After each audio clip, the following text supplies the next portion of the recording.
ಎಲ್ರಿಗೂ ನಮಸ್ಕಾರ. Welcome to my YouTube channel. ಇವತ್ತು ನಾನು ತೋರಿಸ್ತಾ ರೆಸಿಪಿ ಪುಳಿಯೋಗರೆ ಪೌಡರ್ನ ಮನೆಯಲ್ಲೇ ಹೇಗೆ ಮಾಡ್ಕೊಳ್ಳೋದು ಅಂತ ಬನ್ನಿ ನೋಡೋಣ.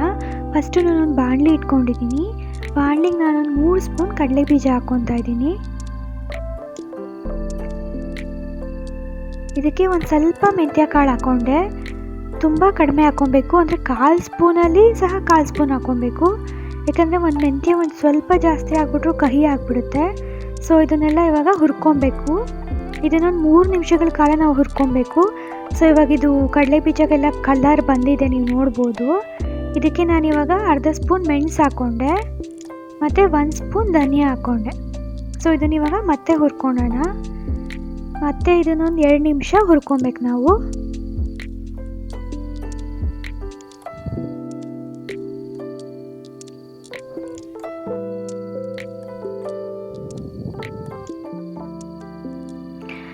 ಇದಾಗಿದೆ, ಧನಿಯಾದೆಲ್ಲ ಘಮ ಬರ್ತಾ ಇದೆ. ಇದಕ್ಕೆ ನಾನು 1 ಸ್ಪೂನ್ ಕಡಲೆಬೇಳೆ ಹಾಕ್ಕೊಂಡೆ. ಸೊ ಇದನ್ನ ಇವಾಗ ಮತ್ತೆ ಹುರ್ಕೊಳ್ಳೋಣ. ಇದೊಂದು ಮತ್ತೆ ಒಂದು 2 ನಿಮಿಷ ಹುರ್ಕೊಬೇಕು.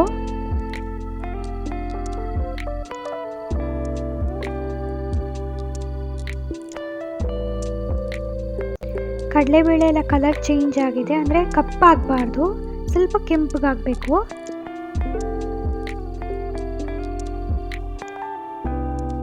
ಸೊ ಇವಾಗ ನಾನು ಇದಕ್ಕೆ 1 ಸ್ಪೂನ್ ಉದ್ದಿನಬೇಳೆ ಹಾಕ್ಕೊಂಡೆ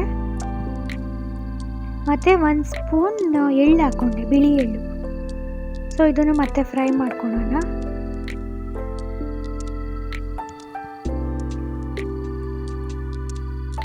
ಸೊ ಇದು ಎಳ್ಳು ಮತ್ತು ಉದ್ದಿನಬೇಳೆ ಸ್ವಲ್ಪ ಬೇಗ ಆಗೋಗುತ್ತೆ ರೋಸ್ಟು. ಸೊ ಅದಕ್ಕೆ ಲಾಸ್ಟಲ್ಲಿ ಹಾಕ್ಕೊಂಡಿದ್ದೀವಿ. ಸೊ ಇದಾದಮೇಲೆ ಒಂದು ಬಿಸಿ ಇರುತ್ತಲ್ವ, ತುಂಬ ಬಾಣಲಿ ಆಲೆ ಕಾದಿರುತ್ತೆ. ಸೊ 1-1.5 ನಿಮಿಷದಲ್ಲೆಲ್ಲ ಆಗೋಗುತ್ತೆ. ಸೊ ಕೊನೆಯದಾಗಿ ಇವಾಗ ನಾವು ಒಂದು 1/4 ಸ್ಪೂನ್ ಸಾಸಿವೆ ಹಾಕ್ಕೊಬೇಕು. ಸೊ ಇದಾದಮೇಲೆ 1 ನಿಮಿಷ ಹುರ್ಕೊಂಡ್ರೆ ಸಾಕಾಗುತ್ತೆ. ಸಾಸಿವೆ ಚಿಟ್ಲಕ್ಕೆ ಸ್ಟಾರ್ಟ್ ಆಗುತ್ತೆ ಬಿಸಿಗೆ. ಸೊ ತಕ್ಷಣವೇ ನಾವು ಆಫ್ ಮಾಡಿಬಿಡ್ಬೋದು.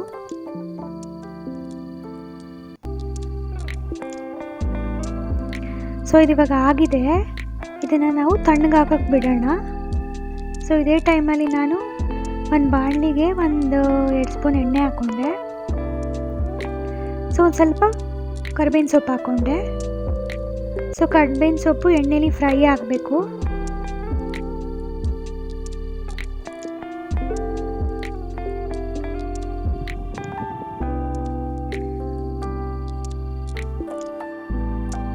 ಕರಿಬೇವಿನ ಸೊಪ್ಪು ಕಂಪ್ಲೀಟಾಗಿ ಫ್ರೈ ಆಗಿದೆ. ಇವಾಗ ಬ್ಯಾಡಗೆ ಮೆಣಸಿನ್ಕಾಯಿ ಹಾಕ್ಕೊಂಡೆ. ಒಂದು 8-10 ಬ್ಯಾಡಗೆ ಮೆಣಸಿನ್ಕಾಯಿ ನೀವು ತೊಗೊಬೋದು. ಸೊ ಇದನ್ನು ಇವಾಗ ಫ್ರೈ ಮಾಡ್ಕೊತಾ ಇದ್ದೀನಿ. ಸೊ ಇವಾಗ ಒಂದು ಚಿಟಿಕೆ ಹಿಂಗೆ ಹಾಕ್ಕೊಂಡೆ. ಸೊ ಹಿಂಗೆ ಹಾಕ್ಕೊಂಡ್ರೆ ಯಾವುದೇ ಪುಡಿಗಳಿಗೆ, ಈ ಥರ ಬಿಸಿಬೇಳೆ ಬಾತ್ ಪುಡಿ ಆಗಿರಲಿ, ವಾಂಗಿಬಾತ್, ಈ ಥರ ಪುಡಿಗಳಿಗೆಲ್ಲ ಹಾಕ್ಕೊಂಡ್ರೆ ಅದು ಜಾಸ್ತಿ ದಿನ ಇರುತ್ತೆ. ಸೊ ಇವಾಗ ಇದಾಗಿದೆ, ನೀವು ನೋಡ್ಬೋದು. ಮೆಣಸಿನ್ಕಾಯಿ ಎಲ್ಲ ರೋಸ್ಟ್ ಆಗಿದೆ. ಸೊ ಇದನ್ನ ಇವಾಗ ನಾವು ಮಿಕ್ಸಿ ಜಾರ್ಗೆ ಹಾಕಿ ಪುಡಿ ಮಾಡ್ಕೊಬೇಕು. ಸೊ ಫಸ್ಟು ಇದನ್ನು ಹಾಕ್ಕೊತಾ ಇದ್ದೀನಿ, ಕರಿಬೇವಿನ ಸೊಪ್ಪು, ಮೆಣಸಿನ್ಕಾಯಿ. ಯಾಕಂದರೆ ಇದನ್ನು ಫಸ್ಟ್ ಹಾಕ್ಕೊಂಡ್ರೆ ಸ್ವಲ್ಪ ನುಣ್ಣಗೆ ಮಾಡ್ಕೊಂಡು ನಾವು ಆಮೇಲೆ ಕಾಳುಗಳ್ನೆಲ್ಲ ಹಾಕೊಬೋದು.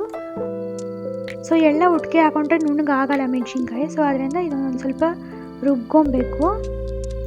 ಸೊ ಈ ಥರ ಸೈಡಲ್ಲಿರೋದೆಲ್ಲ ಅಂಟ್ಕೊಂಡಿರೋದೆಲ್ಲ ಮತ್ತೆ ತೆಗಿತಾ ಇದ್ದೀನಿ. ಸೊ ನೀಟಾಗಿ ರುಬ್ಕೊಬೇಕಲ್ಲ ನೆಕ್ಸ್ಟ್ನೇ ಸರಿ ಹಾಕಿದಾಗ ಅಂತ. ಸೊ ಇದಾಗಿದೆ. ಸೊ ಇನ್ನೊಂದು ಸರಿ ರುಬ್ಕೊಂಡೆ. ಸೊ ಇವಾಗ ಇದಕ್ಕೆ ನಾನು ಕಡಲೆ ಬೀಜ ಕಾಳುಗಳೆಲ್ಲ ಹಾಕ್ಕೊತಾ ಇದ್ದೀನಿ.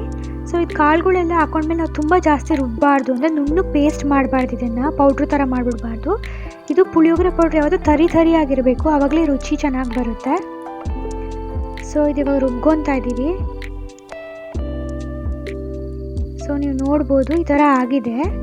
ಸೊ ನೋಡಿ, ಈ ಥರ ತರಿಯಾಗೇ ಇರಬೇಕಿದು.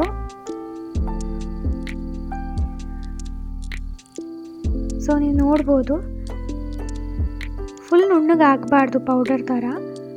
ಸೊ ಇಷ್ಟಾದರೆ ಸಾಕು.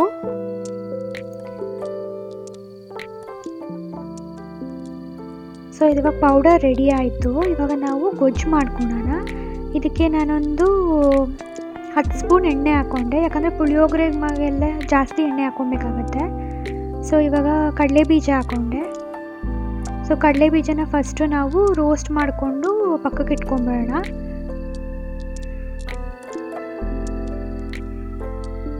ಸೊ ಕಡಲೆಬೀಜ ಎಣ್ಣೆಲಿ ಈ ಥರ ಕರೆದ್ರೆ ಕ್ರಿಸ್ಪಿಯಾಗಿರುತ್ತೆ ಮತ್ತು ಮೆತ್ತಗಾಗಲ್ಲ. ಸೊ ನಾವು ಈ ಥರ ತೆಗೆದಿಟ್ಕೊಂಡ್ಬಿಡ್ತೀವಿ ಕಡಲೆಬೀಜ ಫ್ರೈ ಆದಮೇಲೆ. ಸೊ ಅದೇ ಬಾಣಲಿಗೆ ಇವಾಗ ಎಣ್ಣೆ ಕಾದಿದೆ. ಸೊ ಅದಕ್ಕೆ 1/4 ಚಮಚ ಕಡಲೆಬೇಳೆ ಹಾಕ್ಕೊಂಡೆ, 1/4 ಚಮಚ ಉದ್ದಿನಬೇಳೆ ಹಾಕ್ಕೊಂಡೆ, 1/4 ಚಮಚ ಸಾಸಿವೆ ಹಾಕ್ಕೊಂಡೆ,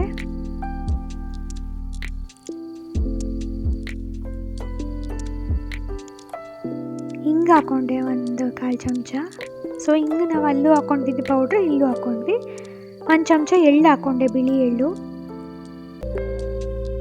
ಮತ್ತು ಒಂದು 8ರಿಂದ 9ರಿಂದ 10 ನೀವು ನೋಡ್ಬೋದು, ಖಾರದ ಪ್ರಕಾರ ಮೆಣಸಿನ್ಕಾಯಿ ಹಾಕ್ಕೊಬೋದು ನೀವು ಇಲ್ಲಿ ನಾನು 1 ಮೆಣಸಿನ್ಕಾಯಿ ತೊಗೊಂಡಿದ್ದೀನಿ. ಸೊ ಪೌಡ್ರಲ್ಲಿ ಬರೀ ಬ್ಯಾಡಗೆ ಮೆಣಸಿನ್ಕಾಯಿ ತೊಗೊಂಡಿದ್ದೆ. ಒಂದು ಸ್ವಲ್ಪ ಕರಿಬೇವಿನ ಸೊಪ್ಪು ಹಾಕ್ಕೊಂಡೆ. ಸೊ ಮೆಣಸಿನ್ಕಾಯಿ ನೀವು ಖಾರ ನೋಡ್ಕೊಂಡು ಹಾಕ್ಕೊಳ್ಳಿ, ಯಾಕಂದರೆ ಒಂದೊಂದು ಮೆಣಸಿನ್ಕಾಯಿ ಖಾರ ಜಾಸ್ತಿ ಇರುತ್ತೆ, ಒಂದೊಂದು ಕಮ್ಮಿ ಇರುತ್ತೆ. ಸೊ ಇವಾಗ ನಾವು ಪೌಡರ್ ಮಾಡ್ಕೊಂಡಿದ್ವಲ್ಲ ಪುಳಿಯೋಗರೆ ಪೌಡರ್, ಸೊ ಅದನ್ನು ಹಾಕ್ಕೊತಾ ಇದ್ದೀನಿ.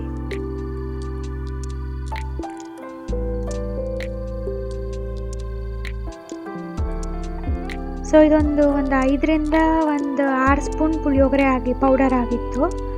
ಸೊ ಇದನ್ನೆಲ್ಲ ಇವಾಗ ಎಣ್ಣೆಲಿ ಚೆನ್ನಾಗದು ಫ್ರೈ ಆಗಬೇಕು. ಸೊ ಪುಡಿ ಎಣ್ಣೆ ಜೊತೆ ಈ ಥರ ಫ್ರೈ ಆದ್ರೇ ಅದು ಟೇಸ್ಟ್ ಬರೋದು.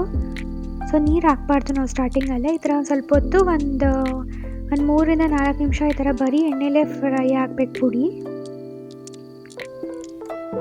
ಸೊ ಇದು ಎಣ್ಣೆಲಿ ಫ್ರೈ ಆಗಿದೆ. ಇವಾಗ ನಾನು ಇದಕ್ಕೆ ಕೊಬ್ಬರಿ ತುರಿ ಹಾಕ್ಕೊತಾ ಇದ್ದೀನಿ ಒಂದು ಸ್ವಲ್ಪ.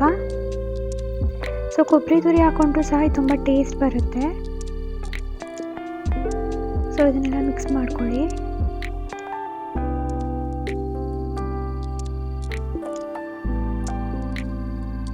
ಇದಕ್ಕೆ ಇವಾಗ ನಾನು ಹುಣಸೆ ರಸ ಬಿಟ್ಕೊತಾ ಇದ್ದೀನಿ. ಹುಣಸೆ ರಸ ಒಂದು 1/4 ಬಟ್ಲು ಸಣ್ಣ ಬಟ್ಲಲ್ಲಿ ಬಿಟ್ಕೊಂಡ್ರೆ ಸಾಕು, ಇಲ್ಲಾಂದರೆ ಒಂದು ಕಾಫಿ ಕುಡಿಯೋ ಗ್ಲಾಸಲ್ಲಿ ಒಂದು 1/2 ಗ್ಲಾಸು ಹುಣಸೆ ರಸ ಬಿಟ್ಕೊಂಡ್ರೆ ಸಾಕು.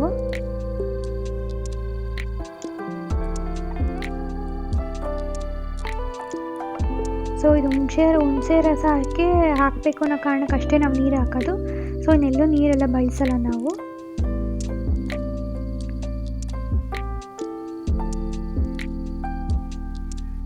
ಇವಾಗ ಇದಕ್ಕೆ ಒಂದು ಸ್ವಲ್ಪ ನಾವು ಬೆಲ್ಲ ಹಾಕ್ಕೊಳ್ಳೋಣ. ಸೊ ಒಂದು ಸ್ವಲ್ಪ ಉಪ್ಪು ಹಾಕ್ಕೊತಾ ಇದ್ದೀನಿ. ಸೊ ಇದನ್ನೆಲ್ಲ ಇವಾಗ ಮಿಕ್ಸ್ ಮಾಡ್ಕೊಂಬಿಡಿ.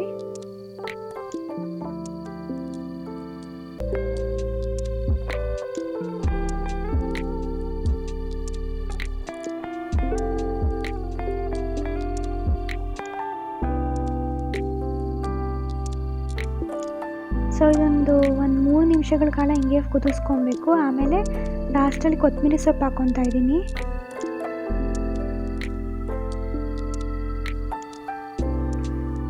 ಕೊತ್ತಂಬರಿ ಸೊಪ್ಪು ಹಾಕ್ಕೊಂಡು ಒಂದು 2 ನಿಮಿಷ ಬೇಯಿಸ್ಕೊಂಡ್ಬಿಟ್ರೆ ಪುಳಿಯೋಗರೆ ಗೊಜ್ಜು ರೆಡಿ ಆಗುತ್ತೆ. ಸೊ ಇದು ಇವಾಗ ಆಗಿದೆ. ಸೊ ಪುಳಿಯೋಗರೆ ರೆಡಿಯಾಗಿದೆ, ತುಂಬ ರುಚಿಯಾಗಿರುತ್ತೆ. ಸೊ ನೀವು ಮನೇಲಿ ಈ ರೀತಿ ಪೌಡರ್ ಮಾಡಿಕೊಂಡು ಮಾಡೋದ್ರಿಂದ ಆರೋಗ್ಯಕ್ಕೂ ತುಂಬ ಒಳ್ಳೆಯದು. ಸೊ ಎಲ್ಲರೂ ಟ್ರೈ ಮಾಡಿ ಹೇಗಿತ್ತು ಅಂತ ಕಾಮೆಂಟ್ ಸೆಕ್ಷನಲ್ಲಿ ಹೇಳಿ. ಸೊ ವಿಡಿಯೋ ಇಷ್ಟ ಆಗಿದರೆ ಲೈಕ್ ಮಾಡಿ, ಶೇರ್ ಮಾಡಿ, ಸಬ್ಸ್ಕ್ರೈಬ್ ಮಾಡಿ. Thanks for watching.